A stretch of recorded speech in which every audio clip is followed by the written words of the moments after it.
Welcome back to heart stories. Performance అయిపోయిన తర్వాత అందరూ ఆగి ఆయన వైపు చూశారు.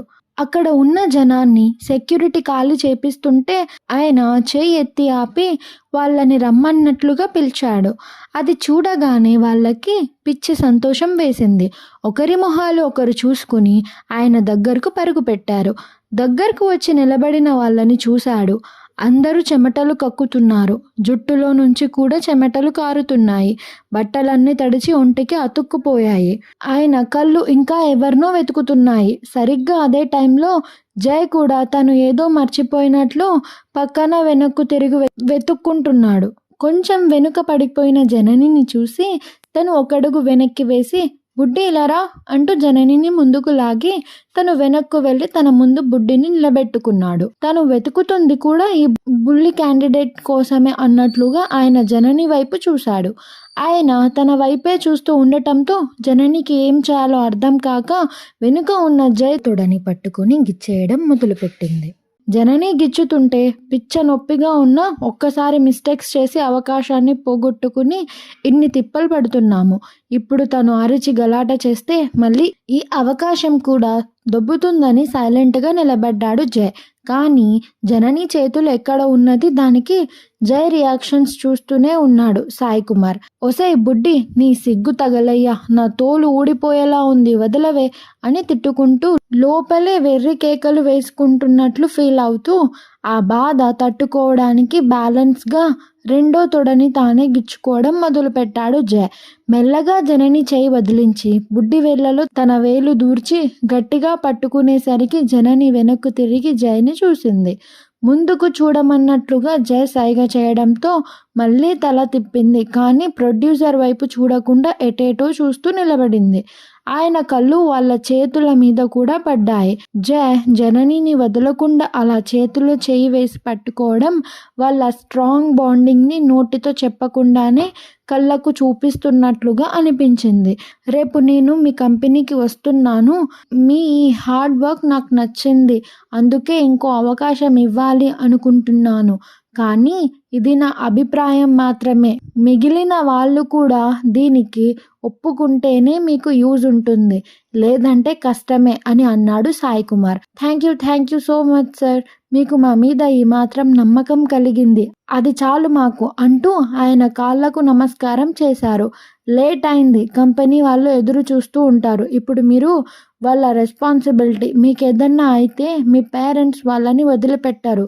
ఇంకెప్పుడు వాళ్ళకి చెప్పకుండా ఇలా బయటకు రాకండి అని కోప్పడి వాళ్ళకి ఆటోకి డబ్బులు ఇచ్చి పంపించాడు.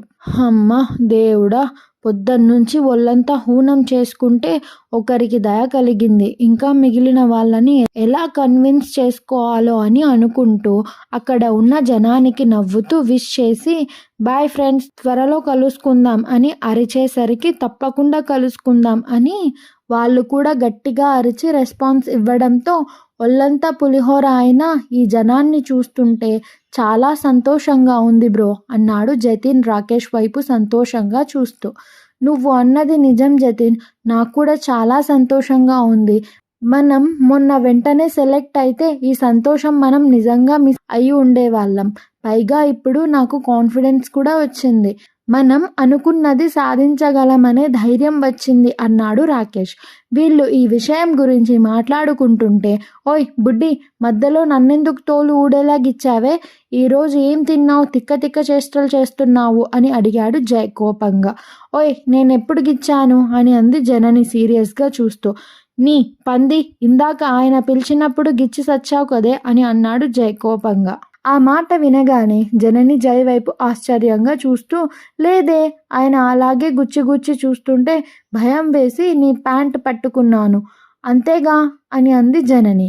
నీ మామ ప్యాంటుతో పాటు దాని కింద ఉన్న గుప్పెడు కండ కూడా పట్టుకున్నావే, అయినా మరి అంత స్పర్శ తెలిసి చావట్లేదా నా తొడ పట్టుకున్నావని అని అరవడంతో ఏంటి నీ తొడ పట్టుకుందా అని గట్టిగా అరిచింది. వీళ్ళ పక్కనే నడుస్తూ అప్పటి వరకు వీళ్ళ మాటలు వింటున్న జాస్మిన్. దానితో ఇద్దరు తేరుకొని జాస్మిన్ నోరు మూశారు.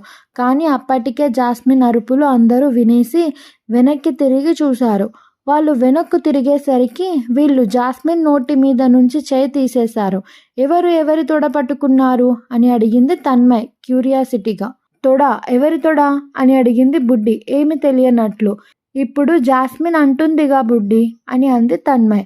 అదా, రాత్రి మేము చూసిన మూవీ గురించి మాట్లాడుకుంటున్నాము, అందులో సీన్ గురించి కదా జాస్మిన్ అని అన్నాడు జయ్ తన వైపు చూసి, కళ్ళతోనే అవును అని చెప్పమన్నట్లుగా చూస్తూ. అది అర్థం చేసుకున్న జాస్మిన్, అవునవును మూవీ క్లిప్ గురించే అని కవర్ చేసింది జాస్మిన్. మళ్ళీ అందరూ నడవడం కంటిన్యూ చేస్తూ ఆటోల దగ్గరకు వచ్చేశారు.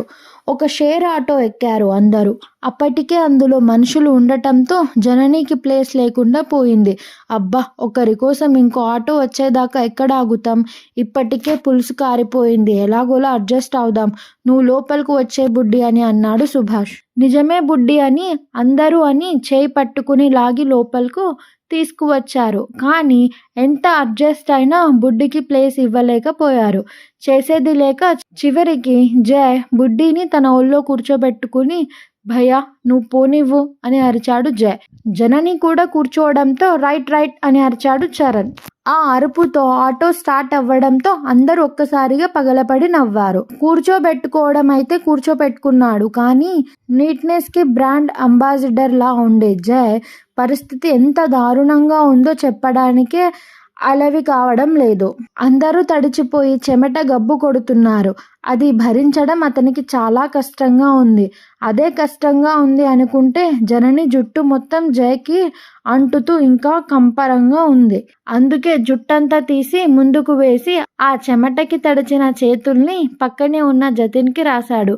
అప్పుడు అర్థమైంది జతిన్ ఇంతకంటే దరిద్రంగా ఉన్నాడని. తన కష్టానికి తానే తెగ జాలి పడుతున్న టైంలోనే తిక్క బుడ్డి ఊరుకుంటుందా? మళ్ళీ మొత్తం జుట్టు తెచ్చి వెనక్కి వేసింది. వేయడం కూడా పెద్ద హీరోయిన్ లెవెల్లో వెనక్కి వేసేసరికి జతిన్ మొహం జయ్ మొహం మీద కొరడాతో కొట్టినట్లుగా తాకుకుంటూ వెళ్ళడంతో ఇద్దరు అబ్బా అని అరిచారు. ఇద్దరు అరిచిన జనని మాత్రం జయ్ వైపు చూసి, అందుకే వేటిని గెలక్కుండా కూర్చో అని ఒక వార్నింగ్ ఇచ్చినట్లుగా మాట్లాడేసరికి, నీ పని ఇలా ఉందా చెప్తా. రాత్రి పడుకోవడానికి వస్తావు కదా, అప్పుడు ఈ జుట్టంతా కత్తిరించేయకపోతే చూడు అని తిట్టుకున్నాడు జయ్ మనసులో. షార్ట్ కట్ అని అతను ఆటోని సందుల్లో నుంచి గొంతుల్లో నుంచి తీసుకువెళ్ళేసరికి అడుగుకొక స్పీడ్ బ్రేకర్ ఉండటంతో ఆటో ఎగిరెగిరి పడటం మొదలయ్యింది. దానితో మిగిలిన వాళ్ళకి కొద్దిగా కష్టంగా ఉన్న జయ్కి అయితే చుక్కలు కనిపిస్తున్నాయి. జనని ఎగిరొచ్చి ఎక్కడెక్కడో పడుతుంది. అస్సలు ఇది అని చెప్పుకోలేని బాధ. దించుదామంటే కూర్చునే ప్లేస్ లేదే అన్న బాధ. అందుకే చచ్చినట్లు నోరు మూసుకుని కూర్చున్నాడు. ఇంతలో ఆటో నుంచి ఒక వ్యక్తి దిగడంతో జయ్కి పోతున్న ప్రాణం దిగొచ్చినట్లుగా ఉండి బుడ్డిని అక్కడ కూర్చోబెట్టబోతుండగా జతిన్ బుడ్డి చేయి పట్టుకొని, జయ్ బ్రో నువ్వు అటు జరుగు, జనని మధ్యలో కూర్చుంటుంది అని అన్నాడు. జయ్ అటు జరగడంతో జనని వాళ్ళిద్దరి మధ్య కూర్చుంది. అప్పటి వరకు ఎప్పుడు దించుదామా అని చూసిన జయ్కి ఇప్పుడు జనని లేకపోవడం కూడా నచ్చడం లేదు. ఇంతలో రోడ్డు ఎటవాలుగా ఉండి పైకి వెళ్తూ ఉండటంతో జనని జర్రున జారుకుంటూ జయ్ వైపుకు వచ్చి ఆగింది. ఇంకా జారకు, ఇద్దరం ఆటోలో నుంచి ఎగిరెళ్ళి రోడ్డు మీద పడతాం అన్నాడు జయ్ బలవంతంగా కాళ్ళు చేతులు తన్ని పెట్టి ఇద్దరి బరువు ఆపుతూ. ఆ మాట విని జనని మూతి ముడుచుకోవడంతో ఆటో మళ్ళీ ఎత్తు నుంచి కిందకు దిగుతుండగా జనని మళ్ళీ జతిన్ వైపుకి వెళ్లకుండా జయ్ ఆల్రెడీ ముందే పట్టుకున్నాడు. అది తెలియక జనని మళ్ళీ జయ్ కాలుని పట్టుకునేసరికి, అబ్బా నేను పట్టుకున్నాను, కాలు వదలవే అని అరిచాడు జయ్. టక్కున జయ్ కాలు వదిలేసింది జనని. అవును బుడ్డి, నువ్వు కాళ్ళు వేళ్ళు పట్టుకుంటున్నావు కాబట్టి సరిపోయింది. అదే నా పీక పట్టుకుంటే నా పరిస్థితి ఏంటే అని అడిగాడు జయ్. ఆ మాటలు విని నవ్వుతూ జయ్ని ఒకటి వేసింది జనని. నీ పట్టు భలే ఉడుంపట్టే బుడ్డి, రేపు నిన్ను ఎవడు చేసుకుంటాడో గాని సచ్చాడే, వాడి నా ప్రగాఢ సానుభూతే బుడ్డి అని అన్నాడు జయ్ జనని బుగ్గలాగుతూ. ఆ మాటలు విని జనని నవ్విన మిస్టీరియస్ నవ్వుకి అర్థం జయ్కి అప్పుడు తెలియలేదు. Thanks for watching. Wait for episode 9.